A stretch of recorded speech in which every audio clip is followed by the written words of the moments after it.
check my audio. Audio levels up. Audio levels up. Usually do this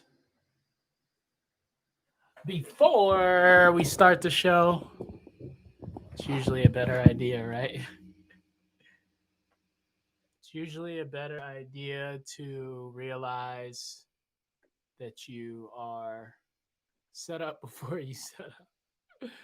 So, welcome to the podcast. My mission, my goal is to show you how to go from ordinary to extraordinary. And so I'm here to drop gems and jewels for you, so you can go out and do it too. Hey, I want to do something a little special than I normally do because, well, first and foremost, and if I'm looking over here, it's because my screen is over there. First and foremost, this is my first YouTube live. So, hi, everybody. Hi, mom. Good to see you. So, I want to do something special today and just share a little bit about how I got here. So, this is a brief timeline, a brief history of my journey.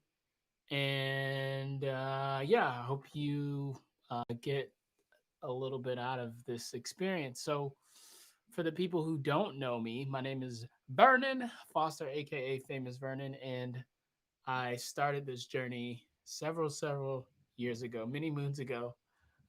More specifically, in 1985, that was the year I came alive.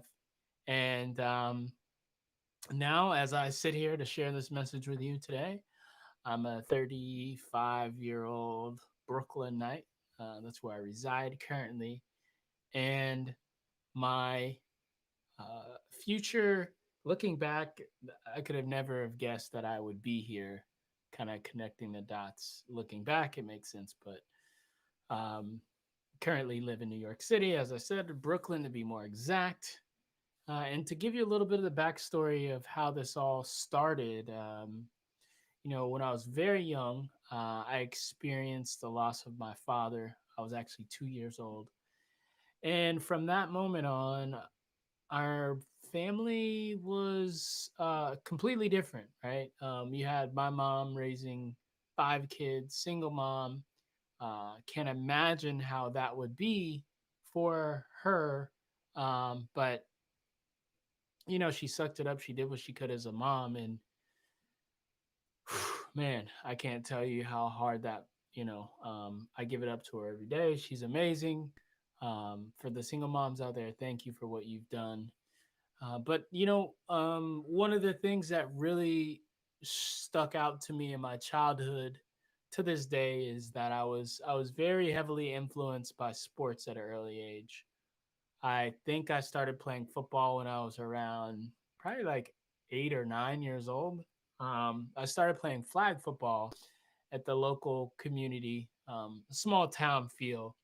It's how I grew up, and we used to um, go down to the park and train, right? We do our little drills and we run and we cut, try to catch the ball, and I wasn't really a good player.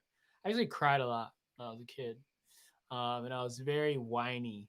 I was I was the baby. I'm the youngest of five, so you can imagine I pretty much always try to get my way. And so what's cool about this is that we've grown up in this small town. I tell everybody like Varsity Blues is like the perfect example of how I like the town I grew up in. Small town, like if you played football, you could get away with murder. You can get away with pretty much anything. Probably, yeah, not murder, but you get what I'm saying. So the the um the reason why sports played a big role in my life is because there was always like mentors and coaches there. So I remember people like Victor Pelt. I remember people like Coach Castile. I remember Coach Mike and all of these people, these men. Although my father wasn't around, I always had these like father figures or, you know, men in my life who I could see like, okay, this is what a man does, right? This is this is what a man exemplifies. So I was grateful to have those people in my life. And to this day, the principles that sports instilled into me was super powerful. It was a super powerful experience to grow up and learn how to communicate, learn how to work as a team, learn how to achieve a common goal, even to lose, right? Because most of my life playing sports, I lost a lot. Mainly, we we we didn't have a lot of winning seasons early on. I think we had one winning season, and that was when I was in like junior Pee Wee or Mighty Mites or something like that. And then the rest of the time we get our ass kicked all over the field. And this is Florida, so football in Florida is like it's like the jam. It's like you play football and like people are just like they feed their kids cornbread and like that's all they do is like train them and breed them to be football players. So I say all this to say it was a really cool opportunity for me to learn about myself, to learn the value, hard work, teamwork.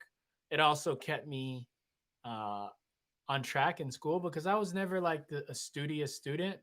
I always did just enough to get by because school never really like fully engaged me. It was something that was not so interesting, not interesting at all to say least. I think the biggest things that I enjoyed about school were recess and naps, pudding, like in like pre-K and things like that. When I actually got in regular school, it was like recess, like lunch, because we'd clown, and then obviously like wearing our jerseys on campus, like when we were playing. So I was never like a studious student. I wasn't like, yeah, I gotta get good grades, man, because I'm going to like Harvard. That was never me.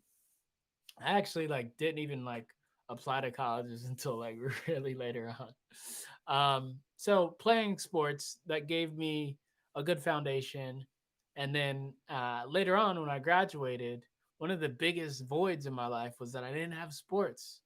I didn't have football. I didn't have lacrosse. By the way, I played lacrosse, which is phenomenal.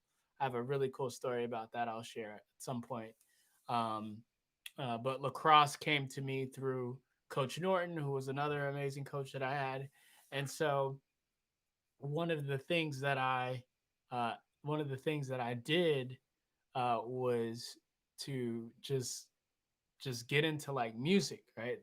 It kind of fell in my lap. My friend Danny Burke, even before like college, we would like put together. We'd have this group called Sweet Melodies, and we'd get together and we'd rap and we'd all like do our verse. And at the senior talent show, we performed and we were like the task force, the notorious toilet paper rolling crew, giving juniors nightmares is what we do.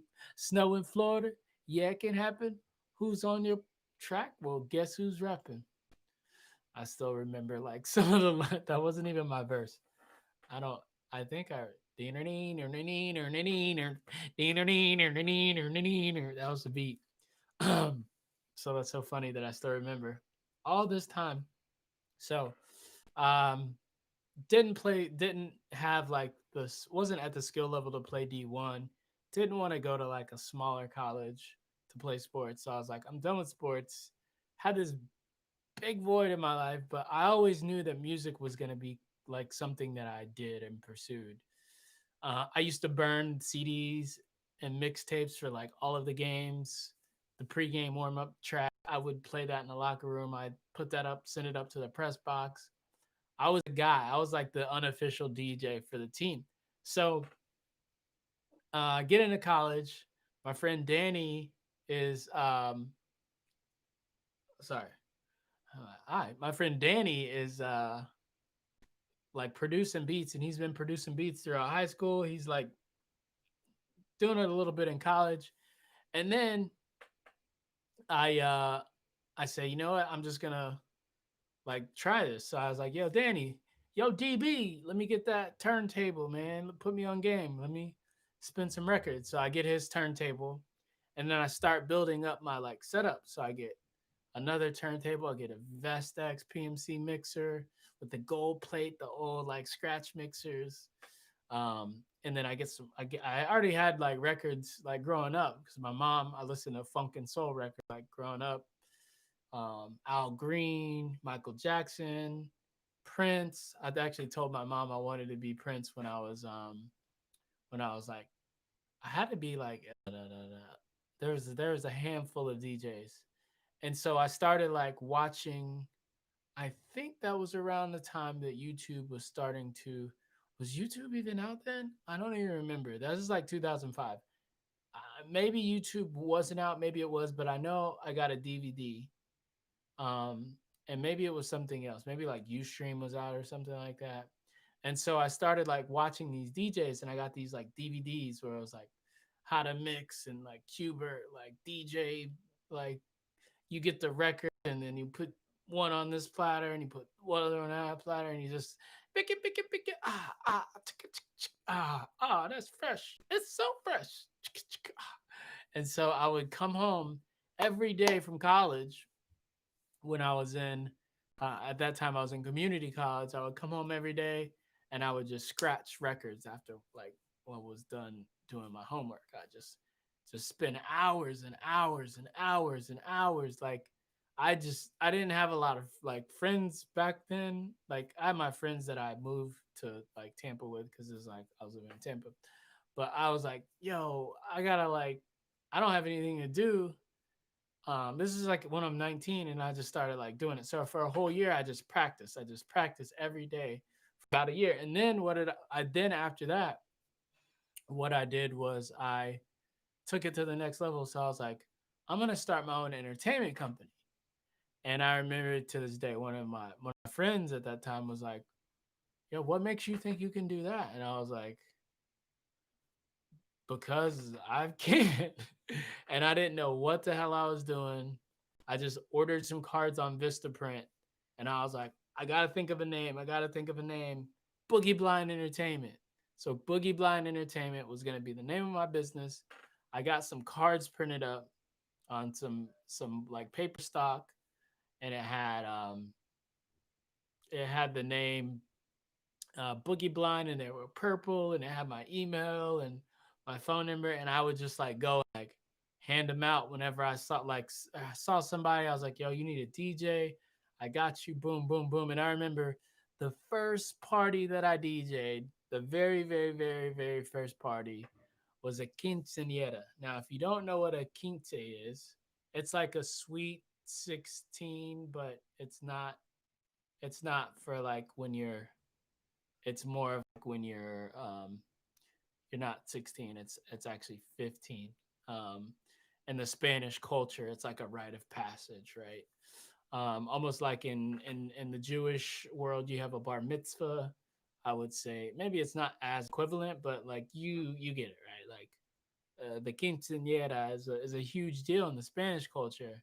And so one of the guys I was DJing, or I was working in the entertainment scene at a club, right? Because I knew that would be a nice end. And so one of the dudes I was working with was like, "Yo, you DJ?" And I was like, "Yeah." He's like, "Yo, my sister's having her quinceañera. Do you want to DJ?" And I was like, "Yeah, sure." Yeah. And he's like, "How much you charge?" And I was like, I think I was like 100 or 75 or something. And then we um we came to like an agreement on what I would and what the fee would be. So anyway, um that ends up being my first joint. I rock the party. I'm playing like Daddy Yankee, rompe, rompe, rompe, rompe, rompe, rompe, rompe. I don't know if y'all remember that. That was like probably 2005, 2006. So then I'm still in Tampa at this time, and I'm like, all right, I know that I can get my once I get my 2 year degree in Florida. You get this thing where you get your 2 year degree, you can go to any university you want, any university in Florida. And I have roots in Tallahassee, and like that was like Florida State was like the place where I was like always like wanting to go. I have friends that went to school up there, and I was like, man, if I was gonna ever go to a school, like it would be Florida State. So I took the leap, packed up my stuff, moved up to Tallahassee, and then from there, like things just took off. I just did a bunch of free gigs. I was like, I go to the Pita Pit and I just set up and I would just do because I did this in Tampa too. I just set up my equipment at the pool and just start DJing, and then people would come up and I just give them a card and be like, "Yo, you got a party, a kegger, whatever, bar mitzvah? I got you, baby. I got you, quinceañera." And so I did that in Tallahassee, and I'm DJing at Pita Pit one night, and these dudes come up to me and they're like, "Yo, have you ever DJ'd a Greek party?" And I was like, Greek party? Nah, man. I just like moved up here. I don't know nobody. And he's like, yo, you should come just like check out our fraternity and like you can DJ our parties and stuff. So ended up doing that. And that was like, boom, up into the right, rocket fuel to my DJ career. And I ended up DJing bunch of spots in Tallahassee with shouts out to Crespo, um, shouts out to um, who was big back then? Gummy Bear. Shouts out to there was a ton of DJs in that scene, man. And it was cool because it was like a college scene. That's the hack. If you ever want to like get in the DJ scene and you're younger, just go to like a small college town and you'll get it popping. So I do that. I graduate, um, and well, the one thing I wanted to do before I graduated because I barely graduated by the way. I think I went to my like professor and was like, "Look, man, if I can't graduate, my mom's gonna kick my ass." And I had to like do some extra makeup work or whatever. It turns out I end up getting to do it, and I barely get like I think I passed with like a 1 point. I barely had a 2.0, and so I get through this by the skin of my teeth. And the one thing that I wanted to do was travel. I was like, the one thing that I want to do is like study abroad. I wasn't able to do that, so I was like, I'm gonna travel. I'm gonna like take this opportunity to like just go abroad. And I spent like I think it was like 14 days. I was able to like I had to miss some school or whatever, but I had saved like 2 grand or something from like my student loan deferment or whatever. And then I took a trip to Costa Rica solo, man, and it was like the most powerful, impactful thing that ever happened to me. It was just like it blew me away. And I was like, yo, this is crazy because my whole the whole this whole time you gotta understand I didn't really travel. Like I went to I think I up until that point I went to Washington D.C. I'd went to like Jacksonville, um, like Tampa. I think I went to Mardi Gras 1 year, but I had never traveled like internationally abroad. And when like I went to Costa Rica and I found out you can just like backpack around and stay in these hostels. It's like $10 a night. You get like gallo y pinto. It's like rice and beans for like $3. I was just like, oh my god, this is crazy, man. I'm living the life. I ain't even got no money and I'm living large. So it was a cool experience and it taught me like it was like waking up from a dream. Like you're this whole time you're like dreaming and then you like wake up and you're like, oh my gosh, this is what like the world really is.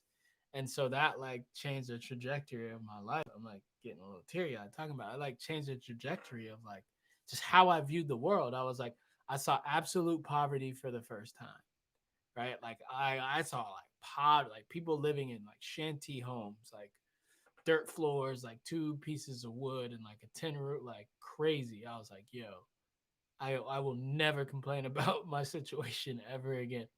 So I do that, and I come back home, and then it's like 2009. That is like 2009, and the recession hits, and it's like the worst recession ever. Like people are losing their houses, their jobs. Like it's like crazy. It's going down. It's like it's not. It's like it's a bad time for a lot of people, kind of like now, kind of like what we're experiencing right now. And man, it just needed to the I don't know what needed to happen, but it was just devastating. Um, I wasn't even able to go get a job at the company I interned for immediately when I graduated. So I spent a couple months just like doing some self reflection. I started looking around at like other things that I could do. business wise, experimenting with some some network marketing stuff, and then I just started to discover like the like really like internet and like really the YouTube like diving in and like videos and things like that. And so I was like, man, I'll just put together like a little DJ course. So I did that. It flopped. I sold like maybe like two of them. I didn't know what the hell I was doing, but it was okay because it was like this. I learned, right? I learned from that experience, and now like fast forward, you know, um, not actually like right now, but like I actually went in fast forward a couple of months after that. I think it was like 6 months or so. I went and worked for the real estate company that I'd interned for, and after I did that for about I think it was about a year. One of my good friends, man, he passed away in his sleep, and that was just like a huge wake up call. His name was Greg, and man, I was just like, what the fuck am I doing here? Like, do I really want to be doing this job? Like, this isn't what I was put on this earth to do. And I told my boss, I was like, yeah, I gotta quit, man. I'm gonna go do something else. And the next thing I did was pretty wild. It was wild. I would love to go into more detail about that. We're coming up short on time, and I think I'm just gonna do a part two. But that I think Greg's passing away was like it really kind of like shook me, and I was like, I think that was the first time in my life where I was like, I'm not afraid of dying.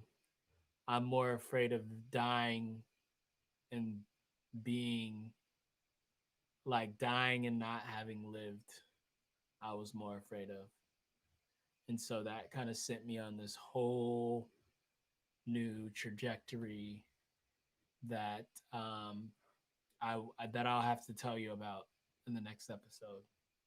Hate to leave you on a cliffhanger, but yeah, it was wild. It's been a wild journey. I'm just getting started. If any of this sounds interesting to you, oh, you just wait. You just wait until we dive in to the stuff later because it's wild. It gets a lot wilder than you can imagine. So and some. So for those of you who are interested, make sure you come back next week. My name is Famous Vernon, aka Famous Vernon. I said aka Vernon Foster, aka Famous Vernon. I'll see you guys here next week. You can head on over to iwannabefamous.co if you want to check out more of the content or subscribe to the YouTube channel. It's iwannabefamous.co or I Want to Be Famous podcast on YouTube. I'll see you next week, man. Peace.